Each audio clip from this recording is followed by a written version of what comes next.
নীরবে প্রভুর নাম জপিও তখন, প্রভুর করুণা যদি পাইবারে চাও, গভীর রাতে উঠে প্রভুর গুণগান গাও। জোহরে পাই না, আসরে পাইলাম না, ফজরে পেলাম না, মাগরিবে পেলাম না, এশায় পেলাম না, এখন আমি আল্লাহর সিয়ায়, আমি আল্লাহ নিজে আইসা ডাক দিছি, আলামিন মুস্তাগফিরিন ফাগফিরালা, উদউনি আস্তাজিব লাকুম। বান্দা তুই আর কত ঘুমাবি? নীরব টাইমে তোরে একটু ডাকতে আসছি, উঠে আমারে আল্লাহ বলে একবার ডাক দে।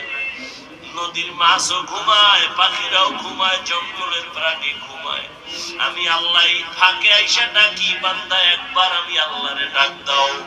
একটা বাসায় যাইয়া রাত্র 12টায় দরজা ধাক্কাবি, কেউ খুলবে না, মোবাইলে রিং দিবি, রিসিভ হবে না, মাও ঘুমায়, বাবাও ঘুমায়, খুব খেয়াল করি, সব মনে মরে গেছে, এত দরজার উপরে ধাক্কা আওয়াজ নেই, এমন মরা মরছে। কিন্তু তোর আম্মা জানের পাশে একটা বাচ্চা আছে, 8 মাস 9 মাস 11 মাসের বাচ্চা ঘুমায়,